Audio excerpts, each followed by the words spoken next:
Vamos abrir as nossas Bíblias lá em Atos capítulo 2, dias marcantes aí na nossa igreja.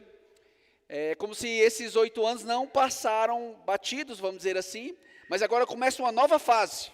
A igreja agora passou por uma nova fase, e agora nós vamos começar um novo tempo nesse sentido, mas com os mesmos princípios. E de forma específica hoje, eu quero mudar um pouco da minha forma de pregar, por causa de uma data festiva como essa. E relembrar um pouco da nossa história como igreja. Nós, como congregação, passamos 8 anos. Isso é um marco histórico no Rio Grande do Sul. Não por causa de mim, mas por causa da ação do próprio Deus. A maioria das congregações no nosso estado, elas duram em média 10 anos para organizar.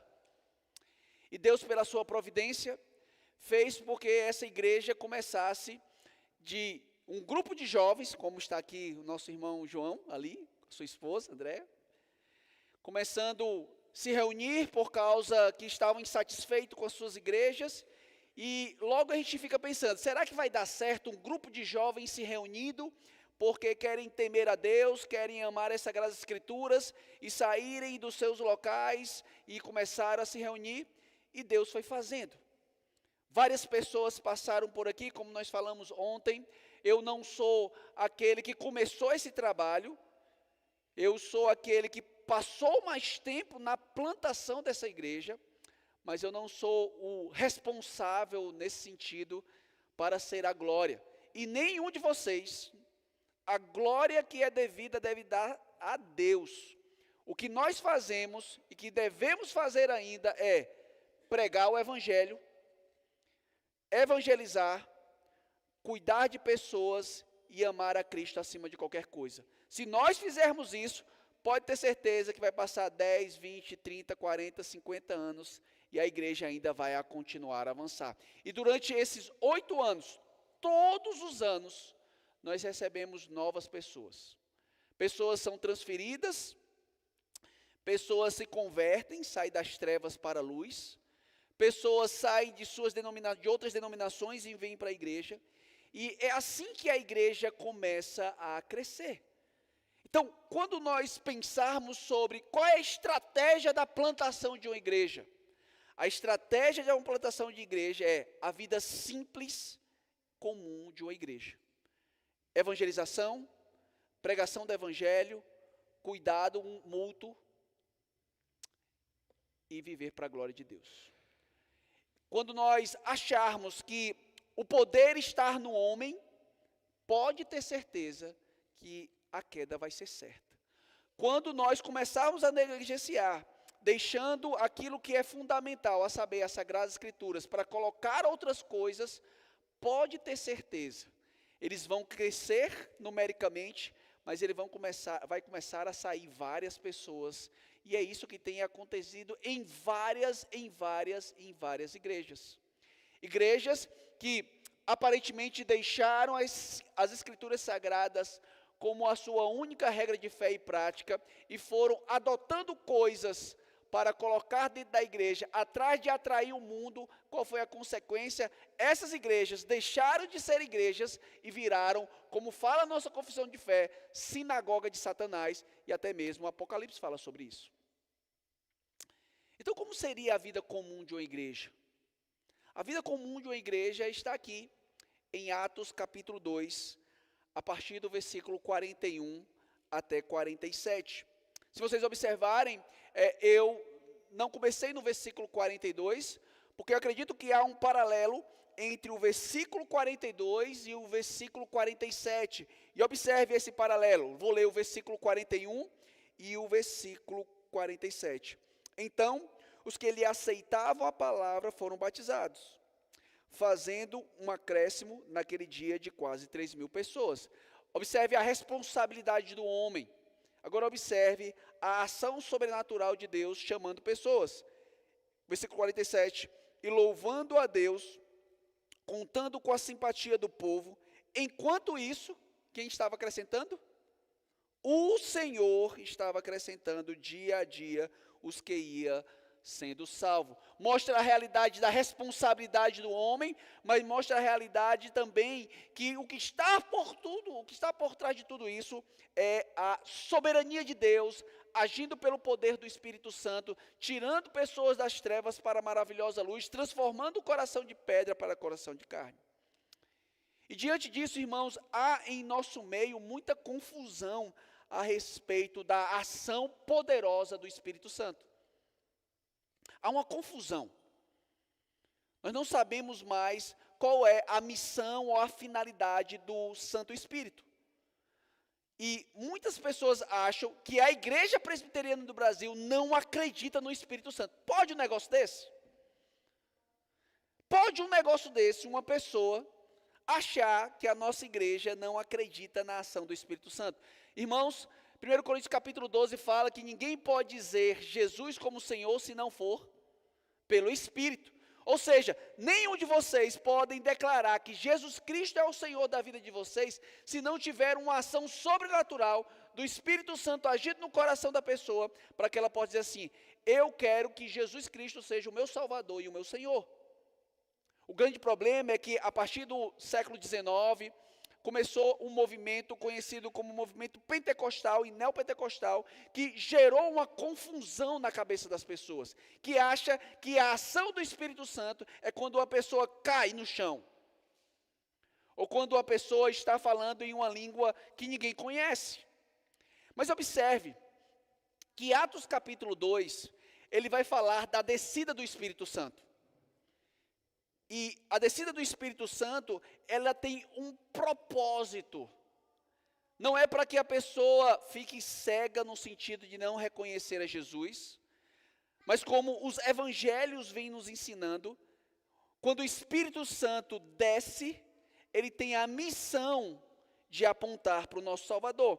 E observe e escute alguns textos como o próprio Jesus falou isso. Por exemplo, em João capítulo 14, versículo 16 a 17, ele diz o seguinte: eu rogarei ao Pai, e ele vos dará um outro Consolador, a fim de que deseje para sempre, para que ele esteja sempre convosco. O nome dele é o Espírito da Verdade, que o mundo não pode receber, porque não vê nem o conhece, mas vós conheceis, porque habita convosco e estará convosco. Ou seja, Jesus promete que esse outro Consolador, a saber, o Espírito Santo, indicado por ele é um consolador, e ele habita no coração dos crentes. Mas não só isso. João capítulo 14, versículo 16, Jesus diz o seguinte: mas o Consolador, o Espírito Santo, a quem o Pai enviará em meu nome, esse vos ensinará as coisas e vos fará lembrar de tudo que vos tenho dito. Ou seja, o Espírito Santo, ele também é enviado pelo Pai para nos guiar, para habitar em nós, mas também para mostrar a verdade do Evangelho. Mas ainda João capítulo 15, versículo 16, nos diz uma outra característica da realidade do Espírito Santo. Quando vier o Consolador, eu vos mandei pelo Pai, o Espírito da Verdade, que dele procede, esse dará, observe agora, testemunho de mim. Ou seja, a ação do Espírito Santo é como se fosse aquele que vai dar testemunho de Jesus Cristo. É como se fosse essa iluminação aqui que está acima da minha cabeça. É ela que joga luz para a verdade que eu estou lendo. E essa é a ação do Espírito. O Espírito Santo, ele vai tirar a escama dos seus olhos. O Espírito Santo é que vai mostrar quem Jesus Cristo é. É o Espírito Santo que vai testificar quem é o Salvador. Ou seja, quando há o derramamento do Espírito, o que ele tem nos mostrado é que Jesus estará conosco por meio do Espírito, e que ele vai nos ensinar a caminhar a verdade. E é impressionante que aqui em Atos, Lucas ele está interessado em mostrar como é que deveria ser a vida comum da igreja. Por meio da ação do Espírito, como é que deve ser a vida comum da igreja? Por quê? Porque o livro de Atos, ele é como se fosse a continuidade da obra de Cristo por meio do poder do Espírito. Já que Jesus foi assunto aos céus, está sentado à direita de Deus Pai, agora quem vai nos guiar nesse mundo? Quem vai nos mostrar a verdade? E essa verdade é mostrada pelo Espírito Santo. Assim, quando nós olhamos agora para o versículo 42, nós começamos a perceber como é que essa igreja vivia. E a palavra-chave aí está no versículo 42, que na nossa tradução, infelizmente, está a ideia de perseverava na doutrina dos apóstolos, na comunhão do pão, no partir do pão e das orações. Mas talvez a melhor tradução não seria a ideia de perseverança somente, mas a ideia de devoção. A ideia que eles estavam firmados continuamente em uma verdade.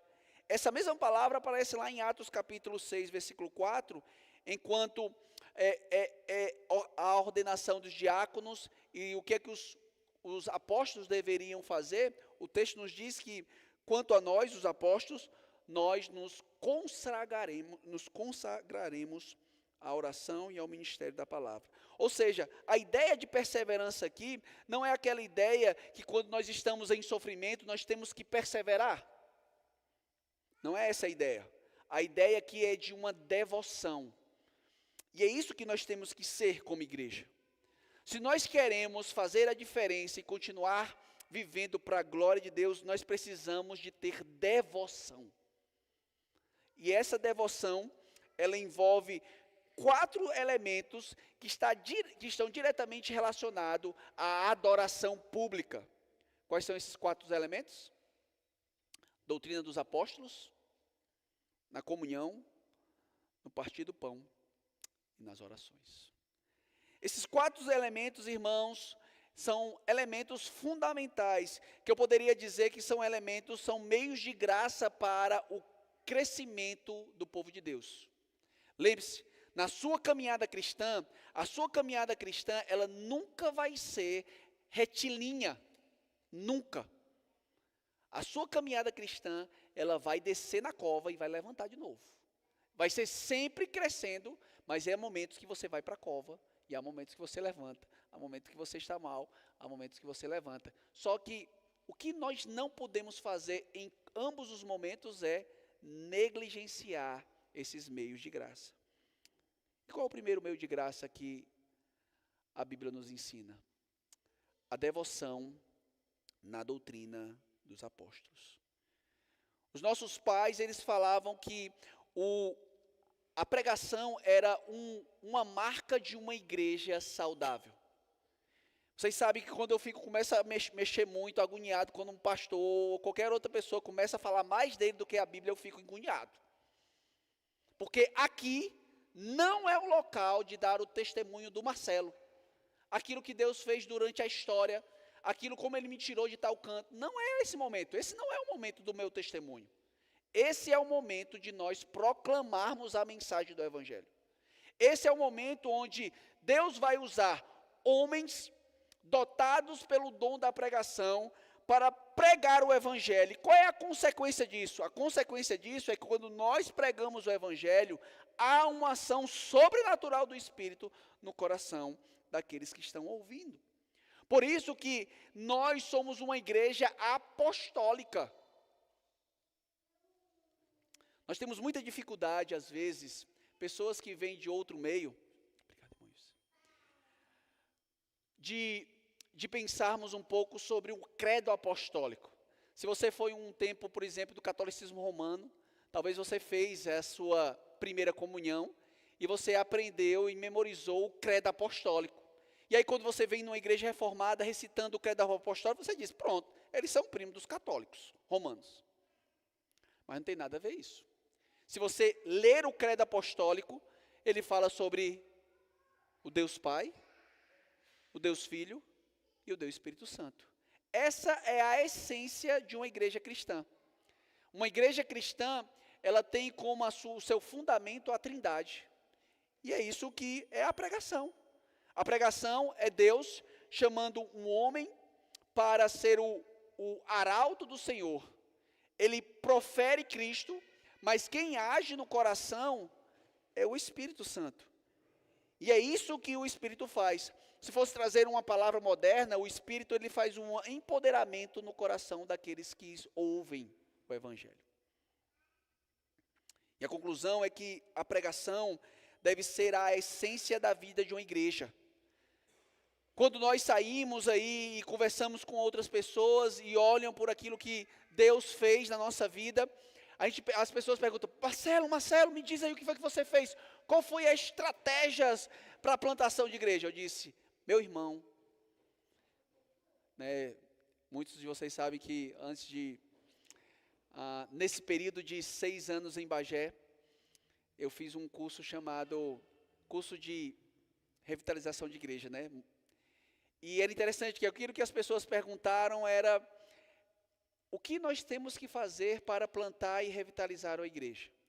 E a maioria dos alunos, eles querem 5 passos. Me dê 5 passos para eu plantar e revitalizar a igreja. Eu dizia: para você plantar e revitalizar a igreja, você precisa pregar o Evangelho, você precisa evangelizar, você precisa cuidar do povo, e você precisa viver a vida comum da igreja para a glória do Senhor. Isso, não tem mais nada.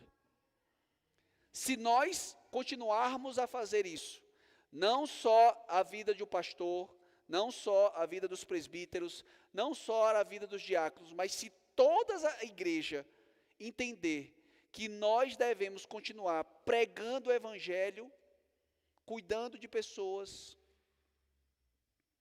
vivendo para a glória de Deus, pronto. E eu achei fenomenal, por exemplo, o recebimento de novos membros. A maioria das coisas que eu escutava era a seguinte: então significa dizer que a gente está passando por uma transição boa. O que te levou para vir para a igreja presbiteriana? Qual é a resposta de todos? Em alto, bom som? Pregação do Evangelho, louvado seja Deus, é isso mesmo. Mas eu comecei a escutar uma outra coisa, e eu fiquei animado, porque é a minha veia, no que se toca aquilo que eu quero que seja, por exemplo, o DNA da IPB Bagé. Eu fui bem acolhido, pastor, aqui. O que te fez ficar aqui? Rapaz, aqui prega a palavra. Mas tem uma outra coisa que me chamou a atenção.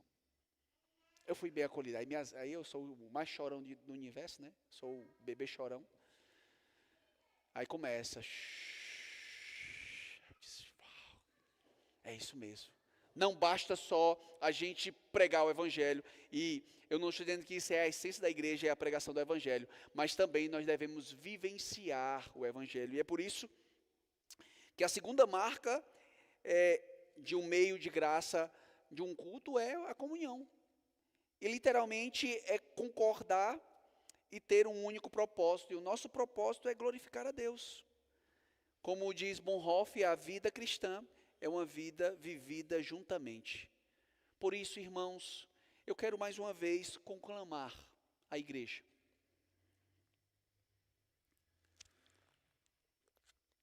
Viva a vida comum da igreja. Nessas últimas semanas, foram semanas muito corridas. Cada um agiu em diferentes áreas.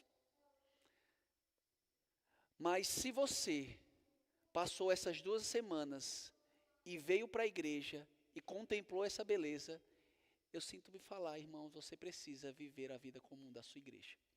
Deixa eu falar mais uma vez, e eu espero que isso entre no seu coração como uma flecha, e que você pense na vida comum da igreja. Se você passou essa semana, essas 2 semanas, correndo, e você não teve coragem de pegar uma vassoura e vir aqui varrer, que você faz isso em casa. Se você não teve a coragem de alguma coisa perguntar, para se envolver nesse trabalho, você precisa viver a vida comum da igreja, porque você não está vivendo. Você está sendo um espectador do Evangelho. Eu quero boas cadeiras, pastor. Eu quero a igreja linda, mas para me servir. E não é Evangelho isso. O Evangelho é: eu quero isso para servir os outros.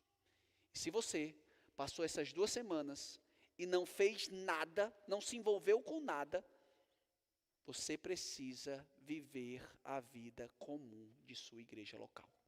Pode ter certeza disso. Mas também, o texto nos fala sobre uma outra realidade, que é a ceia do Senhor. O contexto nos mostra que e perseverava na doutrina dos apóstolos, na comunhão e no partir do pão. E aqui, irmãos, não é simplesmente a ideia de hospitalidade. Na verdade, toda a hospitalidade, ela culmina na ceia do Senhor. Isso é um tema caro para mim, porque foi isso que eu pesquisei durante esses 2, 3 anos. E é impressionante como cada hospitalidade, ela não tinha a ideia somente de atrair aqueles que eram rejeitados pela sociedade. A hospitalidade, ela tinha o propósito de publicar o evangelho e discipular pessoas. Mas para quê? Para que elas pudessem vir para a ceia do Senhor. Por isso que Lucas, ele fala sobre um banquete escatológico, mostrando que, assim como pessoas rejeitaram o convite de Jesus, Jesus convida aqueles que estão coxo, aleijado e por aí vai, para que eles possam entrar no gozo do Pai. Então, a ceia do Senhor que nós vamos participar hoje, irmãos, não é simplesmente algo para nós lembrarmos daquilo que Cristo fez, mas sim é um elemento espiritual. E não esqueçam, vocês que professaram a fé ontem, vocês já vão participar desse elemento espiritual. Você que foi batizado ontem, amanhã, ou hoje, já no final do culto, vocês vão experimentar esse sacramento espiritual. E por fim, ele mostra a ideia da oração. A oração, irmãos, não deve ser negligenciada por nós. Vocês sabem, e eu sei que o pastor Daniel fala, né, eu bato mesmo, eu acho que eu bato muito nas minhas pregações, mas não tem como não, eu acredito que a pregação ela tem aplicação. E eu não posso olhar para a vida da igreja que eu sou pastor e ficar com os olhos fechados. E nós sabemos que a nossa reunião de oração não tem nem 10% da nossa igreja. E nós precisamos crescer mais em oração. Porque quando a gente não ora, irmãos, a gente está falando que a capacidade do homem pode sustentar essa obra. E assim, nós estamos sendo mundanos na prática. A gente está dizendo assim, ó, Pai, eu creio no poder do Evangelho, mas eu que ajo. Não, eu creio no poder do Evangelho, eu preciso orar mais. E diante disso, quais são os frutos? Observe que a partir do versículo 43 em diante, ele vai falar alguns frutos, e eu quero aqui ser um pouco mais rápido. A primeira realidade que ele mostra é que quando nós vivenciamos isso, o que vai acontecer? Vai gerar temor e reverência. Ele diz, em cada alma, versículo 43, havia temor e muitos prodígios e sinais eram feitos por intermédio dos apóstolos. Então, a primeira realidade que o texto nos mostra é que quando nós vivenciamos a perseverança, ou melhor, a devoção da doutrina dos apóstolos, quando nós vivemos a vida comum da igreja, quando nós participamos da ceia, quando nós oramos, o que vai gerar em nosso coração, irmãos, é temor e reverência. E essa reverência, ela acontece até mesmo na vida de pessoas que não temem a Deus e chegam nessa igreja. Porque foi isso que o apóstolo Paulo falou lá em 1 Coríntios capítulo 14, versículo 24 a 25. Porém, se todos profetizarem e entrar algum incrédulo ou indouto, ele por todos convencidos e por todos julgados, tornar-se-á semelhante aos segredos do coração. Tornar-se-á manifesto o segredo do coração. E assim, prostrando-se com a face em terra, adorará a Deus, testemunhando que Deus está de fato no meio deles. Ou seja, quando a igreja ouve o evangelho e começa a crescer o temor dentro da igreja e a reverência, até um ímpio, uma pessoa que não conhece Jesus, quando ele entra nessa igreja, ele vai dizer assim, rapaz, aquela igreja tem algo diferente. Por quê? Porque eles têm zelo pelas coisas do Senhor. Eles têm zelo pelas coisas do Senhor. Mas qual é o fruto não é só um fruto de temor e reverência. Observe que agora o fruto, ele começa com uma generosidade sacrificial. Observe o versículo 44 e versículo 45.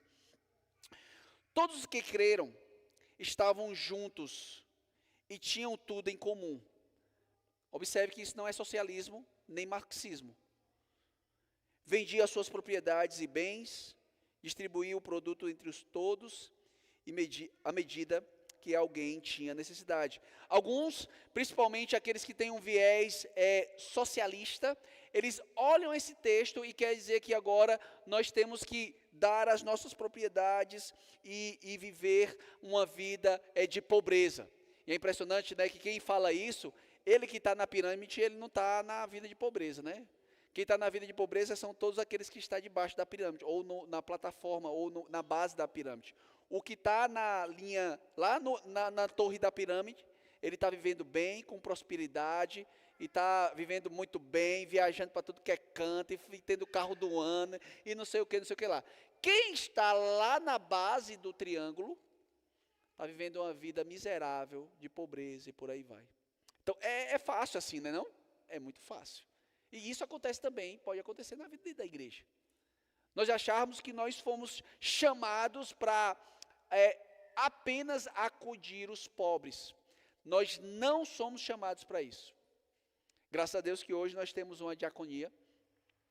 E a diaconia agora vai pensar como pode alcançar os pobres. Diáconos não são, e eles sabem disso, já falei, que eles não são os porteiros da igreja. Eles não são as pessoas que vão deixar o culto em ordem, não são só isso. Eles devem sim pensar como agora a nossa igreja pode alcançar, primeiro os que estão passando dificuldade em nossa igreja, mas também como é que nós podemos alcançar a nossa cidade, principalmente os bairros mais carentes da nossa cidade. Talvez entregando uma cesta básica, pode ser. Mas como nós podemos usar os dons e talentos dos irmãos para servir aquela comunidade e ver o evangelho transformando aquele bairro por alguns anos?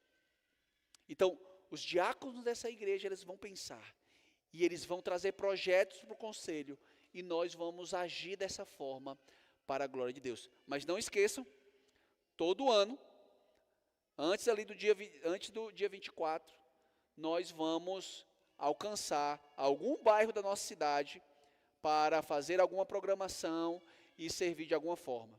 E eu já quero aqui incentivar os irmãos, tragam brinquedos, tragam alimentos, porque nesse dia que nós vamos fazer essa ação, nós vamos entregar para essas pessoas.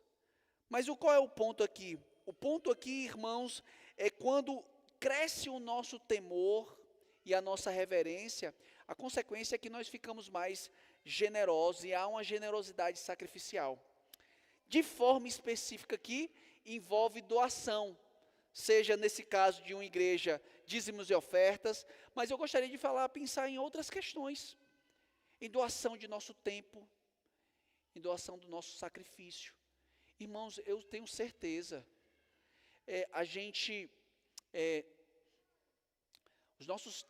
o nosso tempo cada dia é mais corrido, né? E servir é mais difícil ainda. E é por isso que sair da nossa casa e servir a igreja é um ato de sacrifício, com certeza. E nós precisamos nos envolver nessa parte. Mas também o texto fala sobre a alegria e exuberância no versículo 46. Diariamente perseverava unânime, mais uma vez, versículo 42 começa com o verbo perseverar. Versículo 46, mais uma vez, a ideia de perseverar, e a ideia aqui é de devoção. Ele estava unânime, partindo pão, em casa, e tomava suas refeições com alegria e singeleza do coração.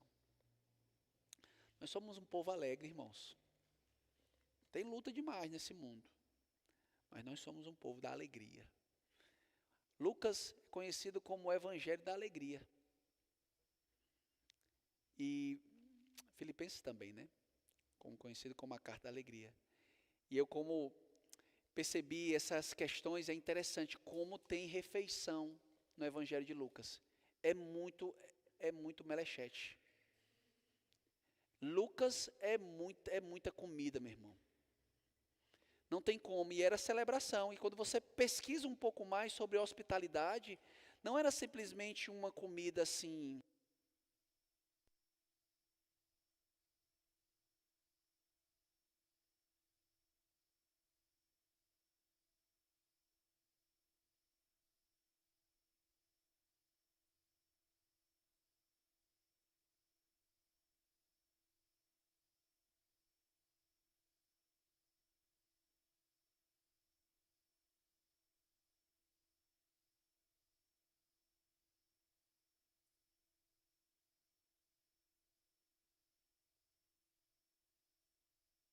Nós somos o povo da alegria. Nós somos o povo que, em meio às nossas lutas e dificuldades, devemos nos alegrar no Senhor. E por fim, versículo 47 nos diz que eles louvavam a Deus, contando com a simpatia de todo o povo. Enquanto isso, acrescentava o Senhor. Enquanto o povo vivia essa verdade, o que Deus fazia? Ia acrescentando. Enquanto nós vivemos essa verdade, tenha certeza disso, irmãos. Tenha certeza que enquanto nós fizermos isso, Deus vai acrescentar. Eu não tinha dúvida, falar agora, né, profeta de coisas que aconteceram é fácil, né? Mas eu não tinha dúvida que mais cedo ou mais tarde essa igreja ia organizar, não tinha dúvida disso. Por quê? Porque a Bíblia nos ensina como um texto desse. Se nós vivermos com base na perseverança e na doutrina dos apóstolos, se nós vivemos a vida comum como comunhão, se nós partimos o pão, se nós vivemos uma vida de oração, o que é que Deus vai fazer? Ele vai acrescentar. Por isso, IPB Bagé, nós chegamos a um momento de transição. Agora aquela história de alegria, não é que ela vai ser arquivada, ela vai ficar na primeira ata da nossa igreja. Agora, nós vamos poder usar essa camisa que muitos estão usando. Nós vamos poder usar agora com 8 anos de organização. Porque a partir de ontem zerou. Agora, em 14 de novembro de 2026, nós vamos completar o primeiro ano de uma igreja organizada. Mais uma vez, aquela história, ela está aqui. Ela continua, com certeza. Ela não pode ser apagada. Mas agora é a história da Igreja Presbiteriana do Brasil, em Bagé. E o que nós temos que fazer? Louvar a Deus por isso. Louvar a Deus por isso. Líder de estratégia de plantação de igreja. Nós não começamos com as igrejas, com as cidades mais distantes. Eu, como plantador, nunca pensei em começar uma igreja em umas cidades pequenas, por assim dizer. A gente sempre pensa em plantar igreja em cidades maiores, para que por meio das cidades maiores, uma igreja forte, ela planta outra igreja. E Deus, pela sua misericórdia e graça, fez diferente aqui. Mas aqui deve ser um celeiro de plantação de igrejas em cidades pequenas. Se você olhar para a nossa região, nós provavelmente não vamos conseguir estruturar uma igreja independente lá em Candiota. Provavelmente não. Provavelmente vai ser mais difícil plantar uma igreja em Pinheiro Machado e fazer essa igreja ser uma igreja organizada. Talvez vai ser diferente, difícil de plantarmos uma igreja em Ulha e essa igreja ser autossustentável. Mas nós podemos plantar igrejas nessas cidades, descansando que nós ainda vamos sustentar essas igrejas por um bom tempo. E nós podemos plantar uma outra igreja em Bagé, com certeza. A cidade de Bagé cabe mais uma igreja presbiteriana, tranquilo. Mas isso não pode ofuscar a nossa visão do Evangelho. Primeiro nós precisamos ter uma igreja um pouco mais forte, para começar a plantar novas igrejas. Não significa dizer que quando nós estivermos bem financeiramente, nós devemos plantar outra igreja. Nunca vai acontecer isso, pode ter certeza disso. Porque Deus, Ele quer exercitar a minha fé e a sua fé. E nós precisamos plantar igreja. E assim o que é que vai acontecer? Louvando a Deus, contando com a simpatia do povo. Enquanto isso, acrescentava-lhes o Senhor dia após dia.